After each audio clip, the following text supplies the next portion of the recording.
હાલ સમગ્ર ગુજરાતભરમાં માત્ર ને માત્ર એક જ ચર્ચા ચાલી રહી છે અને તે છે BZ કૌભાંડ, જેમાં 6000 કરોડનું ફુલેકું ફેરવનાર હાલ ભૂગર્ભમાં છે, પરંતુ તેની સાથે મોતશોક ધરાવતા અનેક લોકોના વિડીયો સોશિયલ મીડિયામાં વાયરલ થઈ રહ્યા છે, જેના કારણે અરવલ્લી જિલ્લામાં અવનવી ચર્ચાઓ જોવા મળી।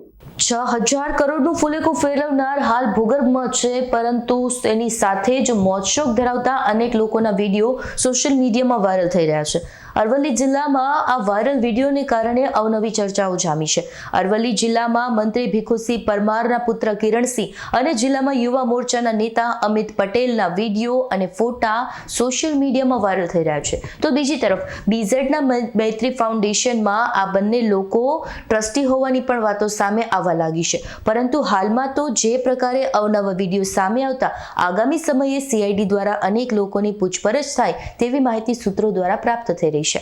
6000 કરોડનું ફુલેકું ફેરવનાર હાલ ભૂગર્ભમાં છે, પરંતુ તેની સાથે જ મોતશોક ધરાવતા અનેક લોકોના વિડીયો સોશિયલ મીડિયામાં વાયરલ થઈ રહ્યા છે। અરવલ્લી જિલ્લામાં આ વાયરલ વિડીયોને કારણે અવનવી ચર્ચાઓ જામી છે। અરવલ્લી જિલ્લામાં મંત્રી ભીખુસિંહ પરમારના પુત્ર કિરણસિંહ અને જિલ્લામાં યુવા મોરચાના નેતા અમિત પટેલના વિડીયો અને ફોટા સોશિયલ મીડિયામાં વાયરલ થઈ રહ્યા છે, તો બીજી તરફ BZના મૈત્રી ફાઉન્ડેશનમાં આ બંને લોકો ટ્રસ્ટી હોવાની પણ વાતો સામે આવવા લાગી છે, પરંતુ હાલમાં તો જે પ્રકારે અવનવા વિડીયો સામે આવતા આગામી સમયે CID દ્વારા અનેક લોકોની પૂછપરછ થાય તેવી માહિતી સૂત્રો દ્વારા પ્રાપ્ત થઈ રહી છે। જયદીપ ભાટિયાનો રિપોર્ટ, S9 ન્યૂઝ, અરવલ્લી। અમારી તમામ માહિતીથી અપડેટ રહેવા માટે જોડાયેલા રહો S9 ન્યૂઝ સાથે।